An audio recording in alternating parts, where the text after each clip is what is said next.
दोस्तों, भारत के बिल्कुल पूर्व में एक देश है बांग्लादेश, जिसका जन्म होता है 1971 में। 1947 में भारत के दो टुकड़े हो गए, एक पाकिस्तान बन गया और एक भारत बन गया। एक पाकिस्तान जिसकी निर्मित धर्म के नाम पर हुई थी और भारत जिसकी निर्मित पता नहीं, भारत तो पहले से अस्तित्व में था ना, लेकिन जो धर्म के नाम पे देश बना वहां सिर्फ गए मुस्लिम। कुछ हिंदू भी पाकिस्तान में रह गए थे, लेकिन अब आप सब जानते हैं कि पाकिस्तान में हिंदुओं की संख्या कितनी रह गई है, क्योंकि धर्मांध मुस्लिम ने पाकिस्तान में रहने वाले हिंदुओं के हाल खराब कर दिए। अब बात आई बांग्लादेश की, जिसे भारत ने ही बनाया 1971 में, और अभी तक वो सेकुलर कंट्री थी। लेकिन जैसे ही वहां तख्ता पलट हुआ और शासन किसी और के हाथ में गया, तो वहां पर हिंदुओं पर अत्याचार शुरू हो गए। अब कई सेकुलर भाई बोलते हैं कि नहीं नहीं, कोई अत्याचार नहीं हो रहा है, लेकिन आप इस बात को क्या बोलेंगे कि जब वहां पर दुर्गा पूजा की बात आई तो वहां की सरकार ने एक नियम लगा दिया कि अगर कोई दुर्गा पंडाल दुर्गा पूजा करना चाहता है 9 दिनों तक, तो वो 5 लाख रुपए सरकार को दे।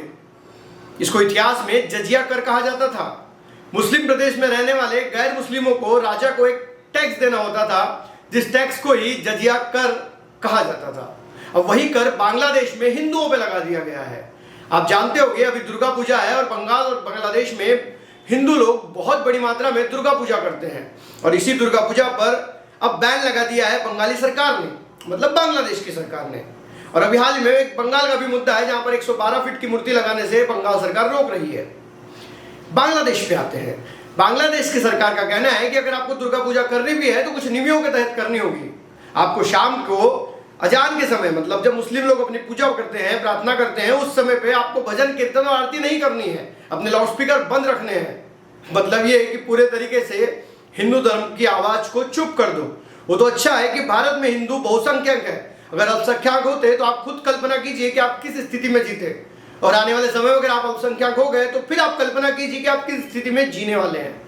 क्योंकि जिस प्रकार से बांग्लादेश में वहां के हिंदुओं को 5 लाख रुपए देने हैं सरकार को, इसीलिए ताकि वो दुर्गा पूजा कर सके।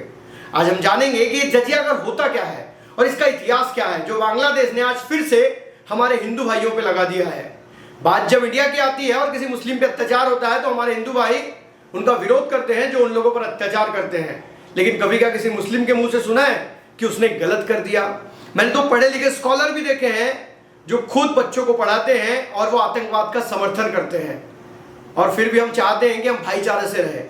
हम तो रहेंगे ही भाईचारे से, क्योंकि हमारे संस्कार में है। लेकिन तुम्हारा क्या, ये बहुत बड़ा सवाल है। दोस्तों, जजिया कर, आखिर ये जजिया कर है क्या? जिस प्रकार से आज बांग्लादेश में मोहम्मद यूनुस जिनको नोबेल पारितोषिक मिला है शांति के लिए, और आप खुद देखिए इनको शांति के लिए नोबेल पारितोषिक मिला है, और इसलिए वहां के अंतरिम सरकार के सर्वे सर्वा ये बन चुके हैं, और इन्होंने ही फरमान जारी कर दिया है कि दुर्गा पूजा में अगर दुर्गा पंडाल में पूजा करनी है तो 5 लाख रुपए देने होंगे।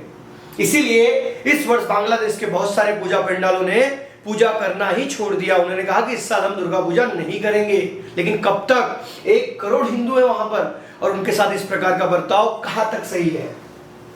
अब देखिए, इसका इतिहास में अगर जाते हैं हम, तो ये एक प्रकार का धार्मिक कर है। कौन सा कर है ये? धार्मिक कर है, एक प्रकार का धार्मिक कर है। इसे मुस्लिम राज्य में रहने वाले गैर मुस्लिम जनता को वसूल किया जाता था, किया जाता है बोलेंगे अब हम। इस्लामिक राज्य में सिर्फ मुस्लिमों को ही रहने की इजाजत थी। यदि इस धर्म के सिवाय कोई और रहेगा तो उसे धार्मिक कर देना होगा। इसे देने के बाद मुस्लिम लोग इस्लामिक राज्य में अपने धर्म का पालन कर सकते हैं। अगर इस्लामिक देश में आपको अपने धर्म का पालन करना है तो आपको ये जजिया कर देना होगा, उसके बाद ही आप अपने धर्म का पालन कर सकते हैं, क्योंकि उनकी नजरों में तो आप काफिर है ना, क्योंकि आप मूर्ति पूजक हैं। जजिया कर लगाने का इतिहास अगर देखते हैं तो सबसे पहले ये कर लगाया था भारत के सिंध प्रांत के देवल में लगाया गया था, और लगाने वाले कौन थे? मोहम्मद बिन कासिम, जो भारत पे मुस्लिम आक्रांता के रूप में आने वाले सबसे पहले व्यक्ति हैं। अच्छा, इनने इसके बाद किसने लगाया? तो दिल्ली सल्तनत। दोस्तों, दिल्ली सल्तनत की कहानी कहां से शुरू होती है? 1193 गुलाम वंश की स्थापना, और उसी को हम सल्तनत कालीन भारत बोलते हैं। गुलाम वंश के बाद खिलजी है, तुगलक है, सैयद है, लोधी है ना। तो उसी में तुगलक घराना था, फिरोज तुगलक, इनके एक मोहम्मद बिन तुगलक, इसको पागल तुगलक कहा जाता है। तो फिरोज तुगलक ने सबसे पहले जजिया कर लगाया खराज बुरादस के रूप में। अच्छा, इसके पहले ब्राह्मणों के ऊपर ये कर नहीं लगाया गया था, उसने ब्राह्मणों को भी लगा दिया। ब्राह्मणों ने भूख हड़ताल कर दी, तो दिल्ली के लोगों ने कहा कि ब्राह्मण लोग जजिया कर नहीं भरेंगे, उनके बाटे का हम भर देंगे। वाह, बहुत बढ़िया सपोर्ट है ना। अंधेपने से किसी पे भी इतना भरोसा कर लेना कि उसके लिए सब कुछ न्यौछावर कर देना, ये भारतीय लोगों की सबसे बड़ी गलती है।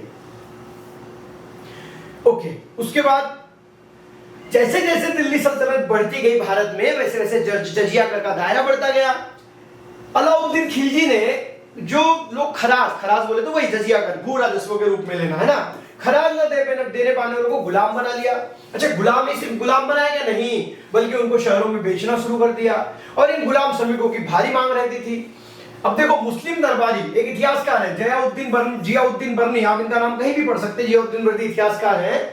उन्होंने लिखा है कि मुगीसुद्दीन ने अलाउद्दीन को सलाह दी थी, इस्लाम की जरूरत है कि हिंदुओं पर जजिया कर लगाया जाए ताकि हिंदुओं के प्रति निरादर दिखाया जाए, उन्हें अपमानित किया जा सके। उन्हें यह भी सलाह दी थी कि जजिया लगाना सुल्तान का मजहबी फर्ज है, जजिया लगाना सुल्तान का मजहबी फर्ज है, धर्म की रक्षा के लिए जजिया कर लगाएंगे हम। अरे वाह, बढ़िया, बहुत सुंदर। तो किसने लगाया? सबसे पहले मोहम्मद बिन कासिम ने लगाया, फिरोज तुगलक ने लगाया, सिकंदर लोदी ने लगाया, देन सिकंदर शाह। अब सिकंदर शाह कहां थे?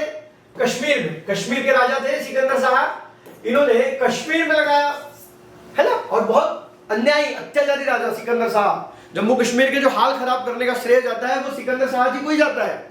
इनके बेटे जो सहिष्णु थे, उनका विरोध करते हैं मुस्लिम लोग, जिन्होंने बहुत सारे संस्कृत ग्रंथों को इसमें अरबी उर्दू भाषा में अनुवाद करवाया। ऐसे जैनुलाब्दीन, इनके पुत्र जैनुलाब्दीन, जिन्होंने जजिया कर भी समाप्त कर दिया। इनके बाद जो 1420 में जो इनके हाथ में सत्ता आई, अकबर ने लगाया, 1564 में समाप्त किया, 1575 में अकबर ने फिर जजिया कर लगा दिया, 1575 में। औरंगजेब, जिनका मृत्यु 1707 में होता है, इन्होंने जजिया कर लगाया। फर्रुख शेर ने जजिया कर लगाया औरंगजेब के बाद 1712 में। इस प्रकार से इन लोगों ने भारतीय लोगों पे जजिया कर लगाते रहे, है ना। जैनुलाब्दीन, जिन्होंने 1420 में सत्ता में आए, इन्होंने जजिया कर खत्म कर दिया, बहुत जबरदस्त ग्रेट पर्सनालिटी। अकबर ने 1579 में जजिया कर को समाप्त किया है।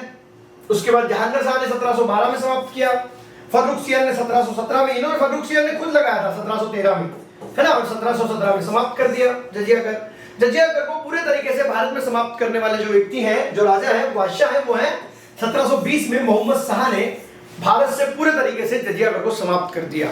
लेकिन आज के तारीख में फिर बांग्लादेश में इसी कर को फिर से लगा दिया गया है, इसलिए मैं आज इसका इतिहास लेके आया हूँ। दोस्तों, अगर वीडियो अच्छी लगी तो वीडियो को लाइक करें और आप इन पूरे वीडियो के बारे में क्या सोचते हैं कमेंट करके जरूर बताएं। मिलेंगे अगले वीडियो में, तब तक के लिए अलविदा, जय हिंद, वंदे मातरम।